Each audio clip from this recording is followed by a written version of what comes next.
Hello everyone, this is Ashiap and welcome back to another new video. So I hope you all are having a great time by the grace of Almighty. And yes, like as always, I'm also very fine. Today in this video I'm going to share with you about a very important lesson of English grammar, and that is completing sentence. Actually আজকের ভিডিওতে আমরা completing sentence এর খুবই গুরুত্বপূর্ণ একটা rules নিয়ে আলোচনা করব. So let's get started with this topic.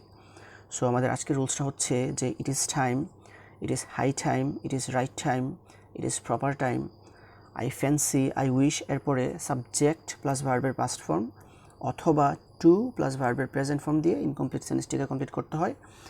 I repeat, it is time, it is high time, it is right time, it is proper time, I fancy, I wish এর পরে subject plus verb এর past form অথবা to plus verb এর present form দিয়ে incomplete sentence-টিকে complete করতে হয়. For example, it is time ... এটা হচ্ছে কি it is time যুক্ত incomplete sentence. R it is time, it is high time, it is right time, it is proper time, I fancy, I wish এর পরে subject plus verb এর past form অথবা to plus verb এর present form দিয়ে incomplete sentence-টিকে complete করতে হয়. So আমরা যদি এই সেন্টেন্সটাকে সাবজেক্ট প্লাস ভার্বের পাস্ট ফর্ম দিয়ে কমপ্লিট করি, সেক্ষেত্রে এই সেন্টেন্সটা হবে it is high time we gave up smoking. আর যদি টু প্লাস ভার্বের প্রেজেন্ট ফর্ম দিয়ে এই সেন্টেন্সটাকে কমপ্লিট করি, সেক্ষেত্রে এই সেন্টেন্সটা হবে it is high time to give up smoking.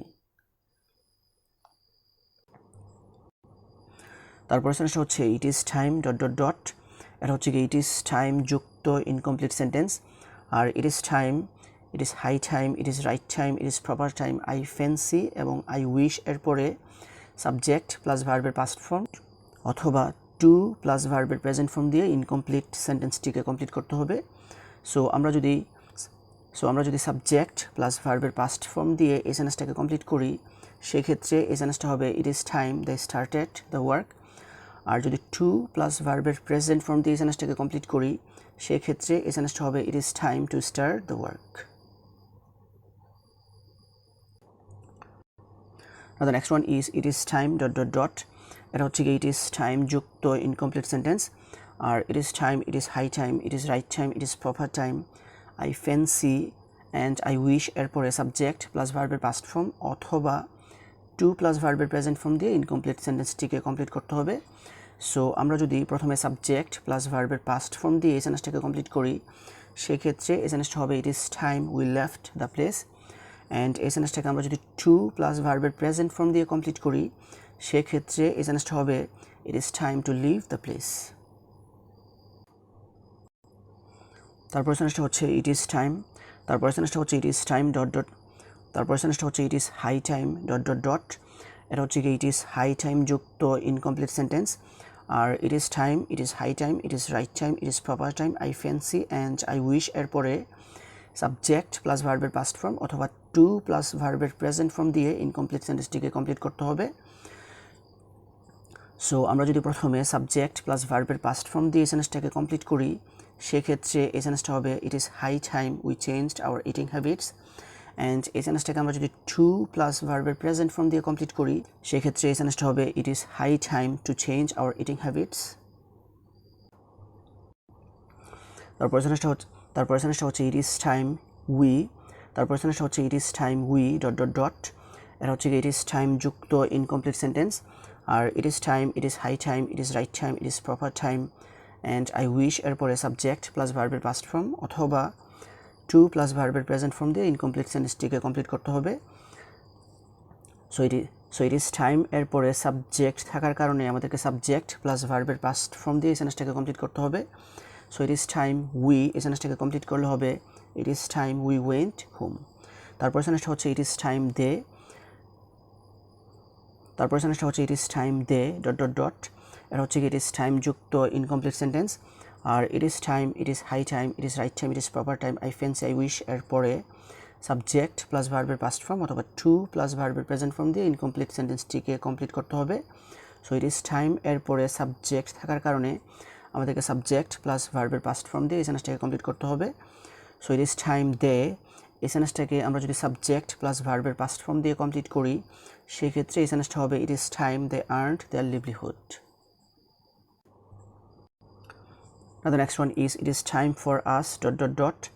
এটা হচ্ছে কি it is time যুক্ত incomplete sentence R it is time, it is high time, it is right time, it is proper time, I fancy and I wish এর পরে subject plus verb এর past form অথবা to plus verb এর present form দিয়ে incomplete sentence টিকে complete করতে হয় so it is time এর পরে subject না থাকার কারণে আমাদেরকে to plus verb এর present form দিয়ে এই সেন্টেন্সটাকে কমপ্লিট করতে হবে সো এই সেন্টেন্সটাকে আমরা যদি to plus verb এর present form দিয়ে কমপ্লিট করি সেই ক্ষেত্রে এই সেন্টেন্সটা হবে it is time for us to attack the enemy. Now the next one is it is high time he ...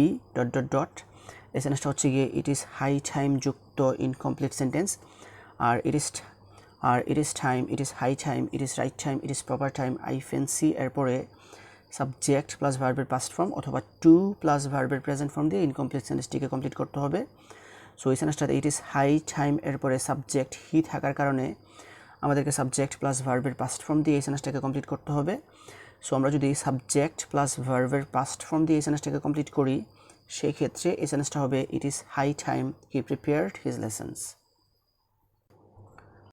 তারপর সেন্টেন্সটা হচ্ছে it is high time ...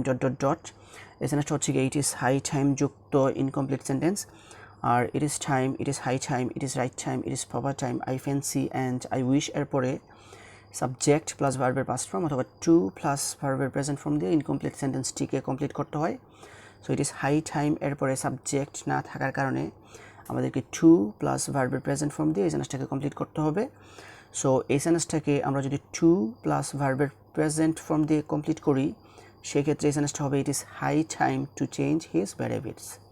Now the next one is I fancy I ... এই সেন্টেন্সটা হচ্ছে গিয়ে I fancy যুক্ত incomplete sentence R it is time, it is high time, it is right time, it is proper time, I fancy এর পরে subject plus verb এর past form অথবা to plus verb এর present form দিয়ে incomplete সেন্টেন্সটিকে complete করতে হয় so এই সেন্টেন্সটাতে I fancy এর পরে subject থাকার কারণে আমাদেরকে subject plus verb এর past form দিয়ে এই সেন্টেন্সটাকে কমপ্লিট করতে হবে সো আমরা যদি subject plus verb এর past form দিয়ে এই সেন্টেন্সটাকে কমপ্লিট করি সেই ক্ষেত্রে এই সেন্টেন্সটা হবে I fancy I turned a trifle pale. তারপর সেন্টেন্সটা হচ্ছে it is high time ... এটা হচ্ছে কি it is high time যুক্ত incomplete sentence R it is time, it is high time, it is right time, it is proper time, I fancy and I wish এর পরে subject plus verb এর past form অথবা to plus verb এর present form দিয়ে incomplete সেন্টেন্সটিকে complete করতে হয় so it is time এর পরে subject না থাকার কারণে আমাদেরকে to plus verb এর present form দিয়ে এই সেন্টেন্সটাকে কমপ্লিট করতে হবে সো আমরা যদি to plus verb এর present form দিয়ে এই সেন্টেন্সটাকে কমপ্লিট করি সেই ক্ষেত্রে এই সেন্টেন্সটা হবে it is high time to use our brain about the curse of dowry.